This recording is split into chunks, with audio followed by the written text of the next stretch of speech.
What is going on, everyone? This is Eric coming at you from just outside of Hartford, Connecticut. And today, we just saw the 2022 MLB Hall of Fame class get officially announced.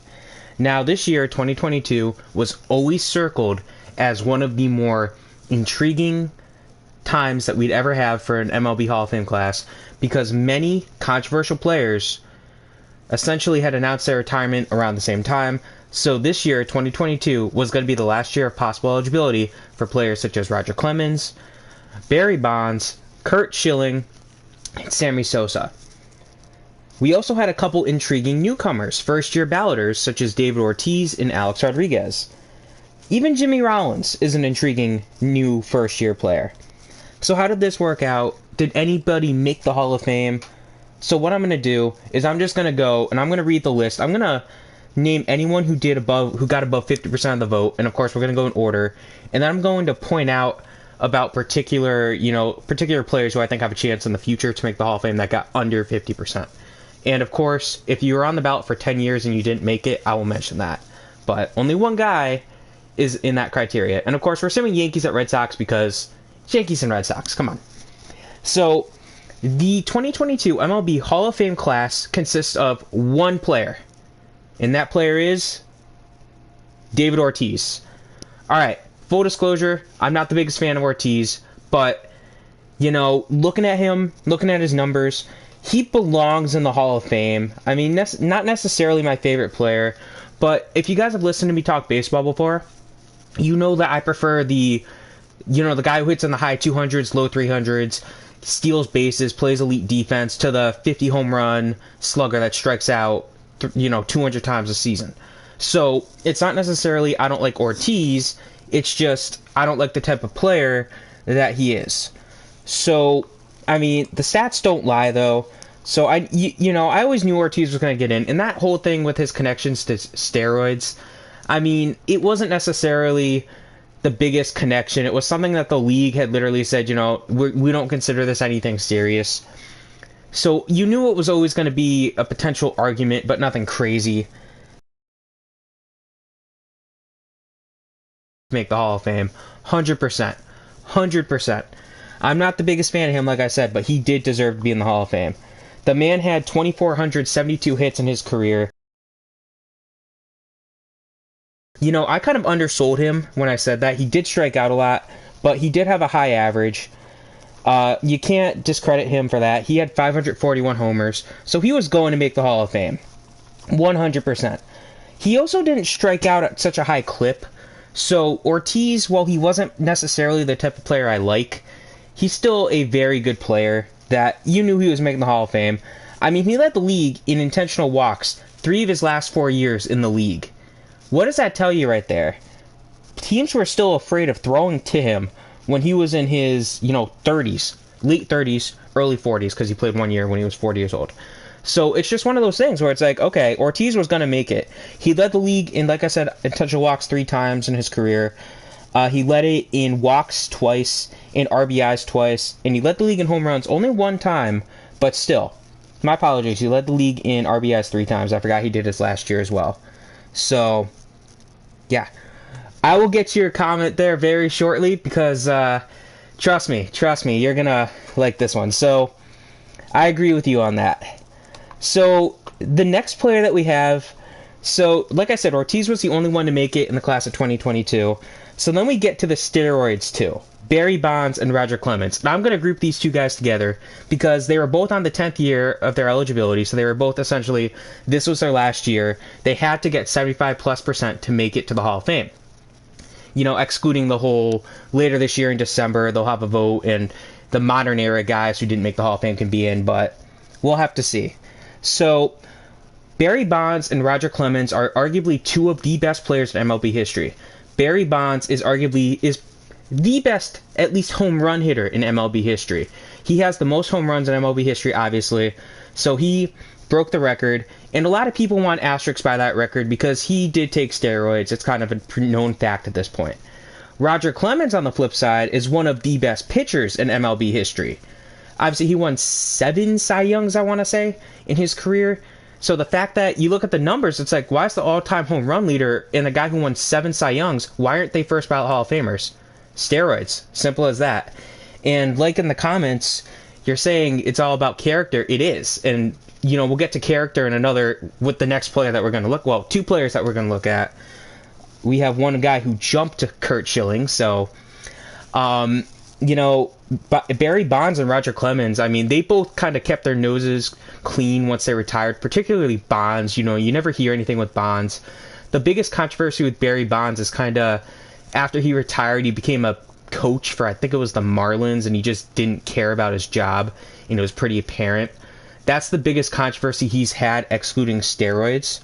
But, you know, it's just kind of, the steroids is such a glaring red flag to me and so many other people in general that you look at it, it's like, all right, look, steroids, I'm not a fan. If you took steroids, as far as I'm concerned, you cheated, so I don't want you in the Hall of Fame. I want the Hall of Fame to be pure. And, you know, that's just it. Same exact thing goes to Clemens. Clemens, I mean, he has really done, like, nothing crazy since his retirement, but still, he took steroids. He admitted to it to an extent, you know. There's proof, I should say, that he took steroids. And yes, I agree with you in the comments. Hank Aaron is still the home run king as far as I'm concerned. Barry Bonds, I mean, he has it in the records, but Hank Aaron did it legit. If you do it legit, as far as I'm concerned, you deserve the record more so. I mean, there's always going to be people that are going to make the case with other players too, like, oh, well, Babe Ruth should be the home run king then because he did it in less games. Nah, you just, no, don't. No, like, and then you got people, Roger Maris should be the single season home run king because he did it in 8 less games. No, I get it, the game evolves, but it stinks. But, like, Hank Aaron, he didn't take steroids. Great guy, great player. He's the home run king as far as I'm concerned. And Pete Rose will be someone I will touch at the end of the video, just because I see in the comments you mentioned Pete Rose. I will give my opinion on him at the end of the video. So, the next player that we have, so he received 63.2% of the vote, and I waited to start this video until the official BBWAA results were released because I didn't want to speculate and say, oh, I think this guy got X percentage. So the next guy in the running is Scott Rolen. So this was his 5th year of eligibility on the ballot, and Scott Rolen has been slowly trending in the upwards trajectory, whatever. He's been trending up since, you know, a couple years after he made the ballot for the first time.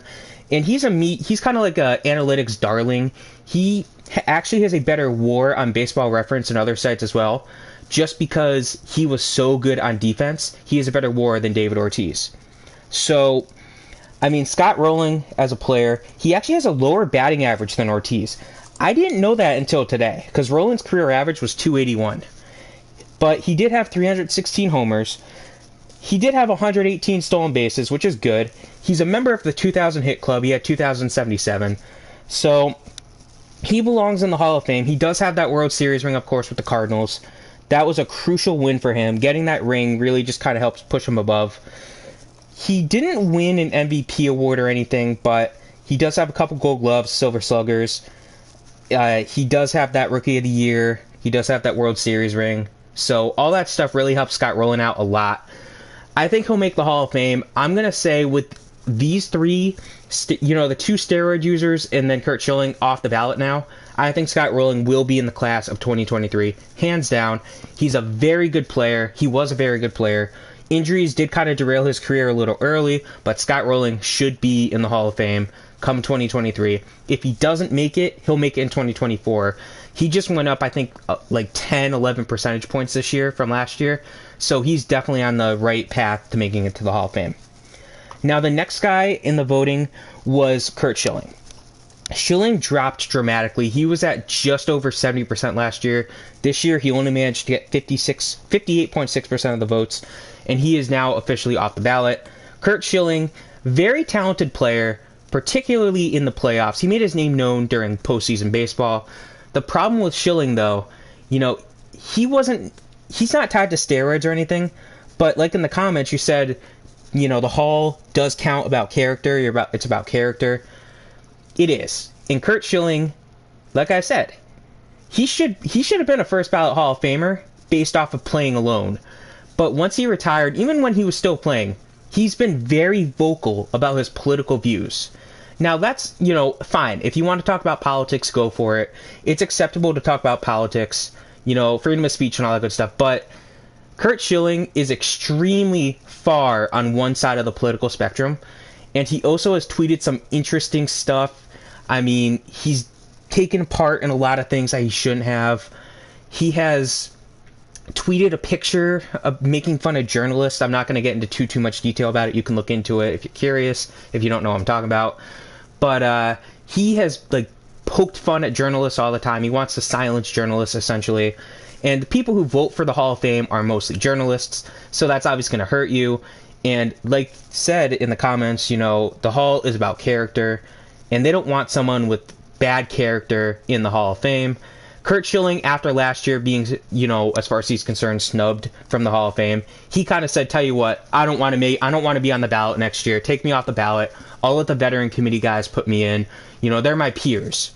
So Curt Schilling kind of just dug himself out. He kind of just dug himself out of the ballot. And a lot of people were talking about, I voted Curt Schilling last year. I'm not going to do it this year because now there's new first-year players I don't want to keep on the ballot. Because, of course, you need 5% of the vote to stay on the ballot from year 1 to year 2. So some of those guys towards the bottom of the pack, such as, Joe Nathan, Tim Hudson, Torii Hunter, Mark Barrow, they needed to get the votes. Otherwise, they could have been dropped off the ballot.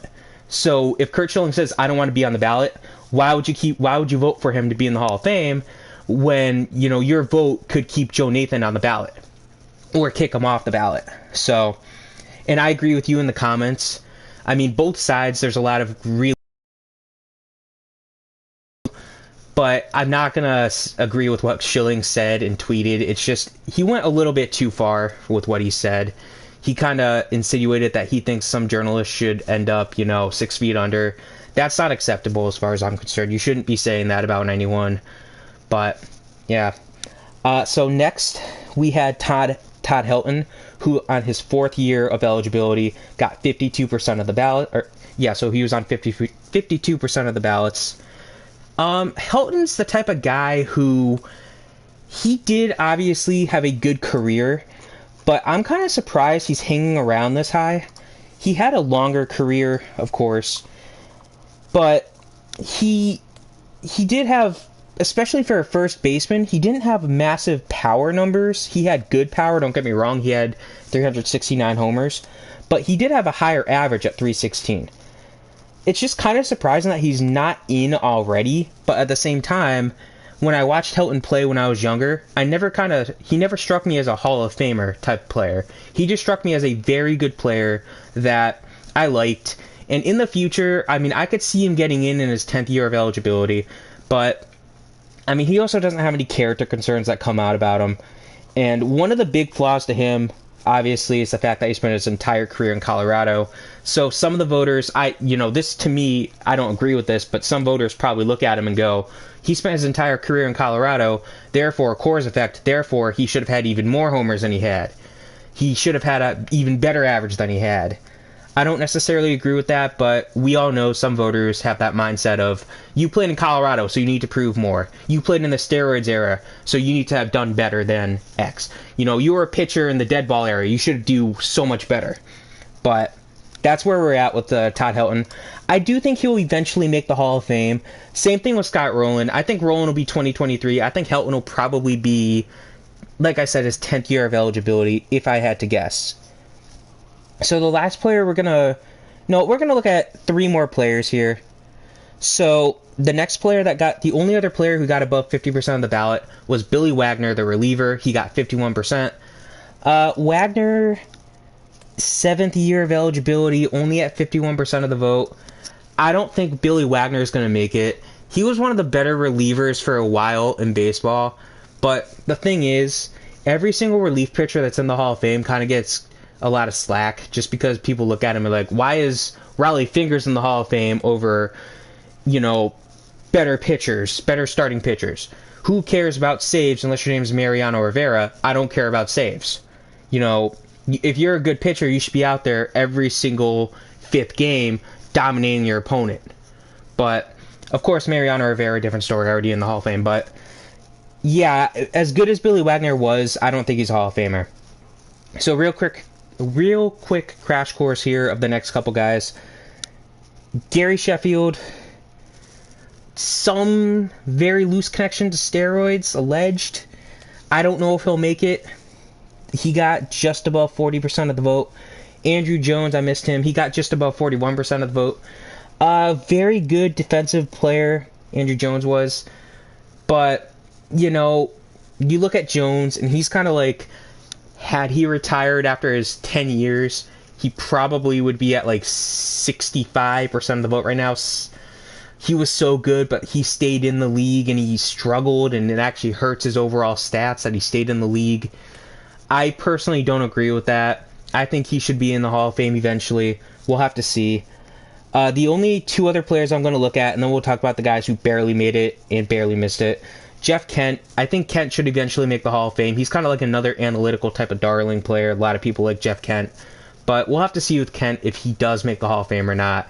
It's going to come down to, will the analytics type of voters have enough sway and be able to kind of push him to that 75% threshold. Now, the other two players here that I definitely want to talk about, Alex Rodriguez, Manny Ramirez, David Ortiz was, where the league kind of said, well, yes, there was that test, but nothing ever truly came of it. So Sosa is officially off the ballot now. I don't think he'll make it. He really was hanging around like the 20% vote for the longest time, so he's probably not making it. The fact that Bonds and Clemens didn't make it here tells me that Sosa, clear afterthought. Manny Ramirez, obviously multiple ties to steroids. He still has 4 more years on the ballot, so it's going to be interesting. He got 28.9% of the vote this year. If he can continue to go higher, he could be the first guy actually tied to steroids to make the Hall of Fame. But I mean, the fact that he literally quit on 2 separate teams and dealt with multiple PED suspensions tells me, character is a real thing with the Hall of Fame voters. So Manny, as good as you were at times, particularly for teams like Boston, you're not making the Hall. You're not making the Hall. And Alex Rodriguez, speaking of steroid guys, I mean, he is literally one of the faces of steroids. He got suspended for a full season plus for taking steroids. That should tell you something right there. He was caught, he lied, he testified for it. I mean, just so many red flags with steroids. The fact that Clemens and, Bonds didn't make it, and of course Sosa, to a lesser extent, didn't make the Hall of Fame, tells me that he's going to see his numbers drop next year. I think a lot of people threw votes to him to keep him on. He got 34% of the vote, so he actually has a chance to make it, but we'll have to see. He's going to be on the ballot for a long time to come. But character for him is also a massive red flag. Massive red flag. Another guy who's connected to steroids, Andy Pettitte, got just under 11%.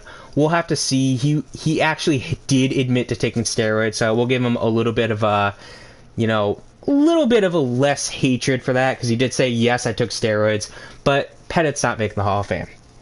So, one guy I do want to point out that I think will eventually make the Hall of Fame, Jimmy Rollins. He got 9.4% of the vote. He's the type of guy that you're going to eventually see all the analytical fans kind of group together and say, all right, Jimmy Rollins, we need this guy in the Hall of Fame. I'm a Phillies fan, so I have a bias, but I've been talking to a few other people. I've talked to Red Sox fans, Mets fans, Yankees fans about Rollins. They're like, yeah, Rollins should make the Hall of Fame. Not first ballot, but he should make the Hall of Fame. So it makes me happy when they say that. Joe Nathan, I do like Nathan. He was a very strong player, but he did not make it onto the ballot. He's worth noting. Tim Lincecum, Tim Hudson, these guys both didn't make it, unfortunately. They are off the ballot. Ryan Howard, loose connections, very, very, very loose connections to steroids. Very loose connections to steroids, but even if he didn't have that, he shouldn't have been in the Hall of Fame. He didn't make the cut. Mark Teixeira, Justin Morneau, Jonathan Papelbon, Prince Fielder, and AJ Pierzynski. Fielder and Pierzynski each actually got 2 votes to make the Hall of Fame, which is something to me. And then a few other players didn't even get a single vote. Sorry, Jake Peavy. Sorry, Carl Crawford. but you guys weren't Hall of Famers. You just kind of made it as a courtesy, I guess you could say. You played your 10 years. You were good enough, but not that good. So, the one guy who barely snuck on and will be on to the next year's ballot is Torii Hunter. Hunter's the type of guy who I think he'll peak around 10 to 15% of the vote. He was a very good player at times, but he never really played on a great team. He was on the Tigers when they were good at the end of their, at the end of his career, and he'll always be remembered as the guy who kind of, he tried to make that catch in the ALCS against Boston in, 2013, and he kind of flipped over the wall and kind of landed, and, that big pictures of the security guard celebrating, and Hunter's like, well, he shouldn't have been celebrating, he should have come to make sure I was okay. To me, that's kind of like the highlight of Hunter's career. That and when he literally ripped off his whole uniform and threw it. Those are the two highlights. And if those are my highlights of your career, I don't necessarily think you belong in the Hall of Fame. Don't get me wrong, Torii Hunter was a great player, but I just don't think he's there. Now, as promised, Pete Rose is going to be one of those guys. We talked about character. So, obviously, if you're keeping players like Barry Bonds, Roger Clemens, Curt Schilling out of the Hall of Fame based on character, the fact that they utilize steroids or allegedly use steroids, Bonds never admitted it, the fact that these guys are involved with steroids and they're out of the Hall of Fame, or Curt Schilling with his massive character, obviously extremely far on one side of the political spectrum, and being extremely vocal about it, obviously, Pete Rose is MLB's all-time hit king, and I say MLB's because if you say baseballs, you're going to have people say Ichiro, which there's a case to be made there, but if you include Ichiro's Japanese league stats, you got to include Pete Rose's high school stats, so he says, and minor league stats, because especially back when Ichiro was playing in Japan, the stats there, the pitchers there were equivalent to like a minor league stat for baseball, MLB, so Pete Rose is such an interesting character. He was going to make the Hall of Fame, easy first ballot type of player, but obviously he took the job as a player manager and then eventually just manager of the Reds, and he was caught betting on baseball.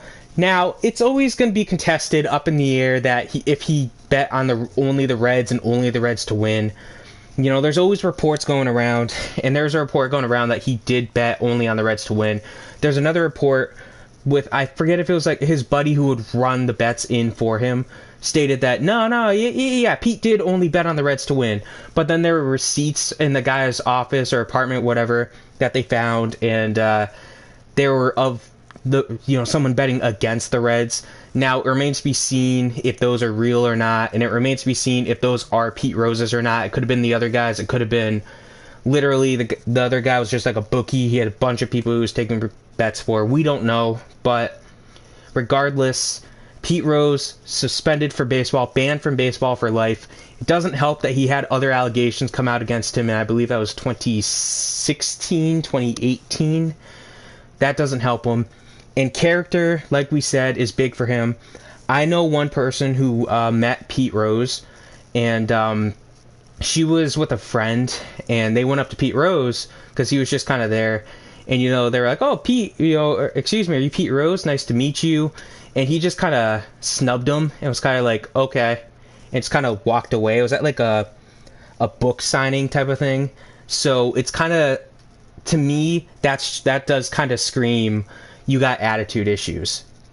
Now, the most recent comment I see does say Ortiz doesn't belong. So, if you look at the WAR, I said this before, Scott Rolen does have a better career WAR by about 20 points than Ortiz.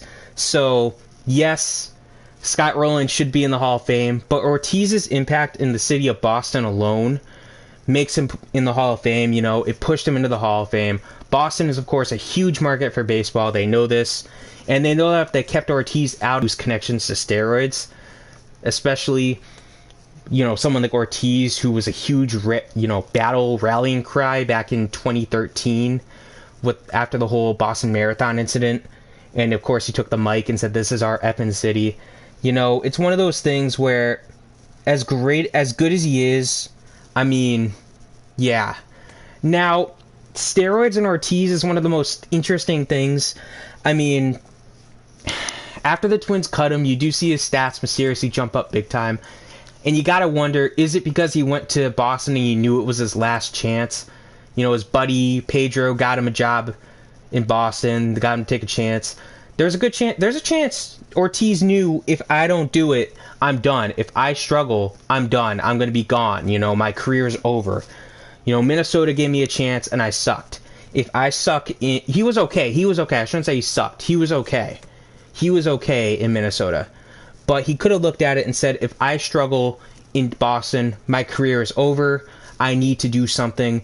That's, of course, around the time when he allegedly tested positive for steroids, but there is no true proof of that. It's just a alleged positive test on a optional voluntary exam. Of course, I'm pointing it out. I'm saying he is connected to steroids, but he is not as connected as, say, Roger Clemens, Barry Bonds, Andy Pettitte, Alex Rodriguez, Manny Ramirez. So Ortiz was always going to make the Hall of Fame. Do I think he should have been first ballot? No, I don't. But again, you got to remember, I live in Connecticut. I live in the Northeast. There's a ton of Red Sox fans. There's a ton of Yankees fans near me. And at this point in time, even the Yankees fans are kind of saying, you know, Ortiz belongs in the Hall of Fame first ballot just because they saw what he can do first person. You know, you always were watching him play. You'd play him 18, 19 times a year, plus the postseason. So Yankees fans were terrified of him. Red Sox fans are, of course, going to follow him to wherever he goes. I mean, I'm going to follow Rollins to wherever he goes when he starts getting a higher percentage of votes. So Ortiz is just one of those guys where, yes, he belonged in the Hall of Fame. Did he take steroids? I'm not going to touch that with a 50-foot pole. But if I had to, I would probably say he did, but he also did get tested a lot at the end of his career. But that doesn't mean that he didn't take steroids when he needed to, when he just got to Boston. And, you know, they didn't really test him all that much because he was a bit of a no-name. And after he took the steroids, he beefed up, he got much stronger, and he worked on his hitting. I mean, Boston at that time was doing a lot of great things, so I will give Boston credit for that. They could have just fixed what was broken about Ortiz. So, anyways, congratulations to David Ortiz, your lone member of the class of 2021.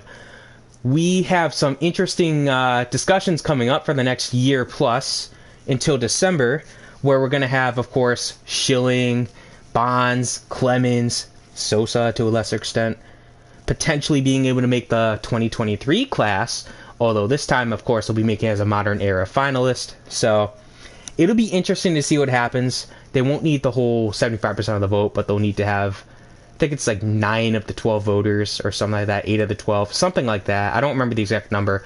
But these voters are also extremely strict. So I don't know if they're going to abide by the same standards that these Hall of Fame voters did, where they look at them and they say, all right, character concerns are massive, or you guys took steroids, so no.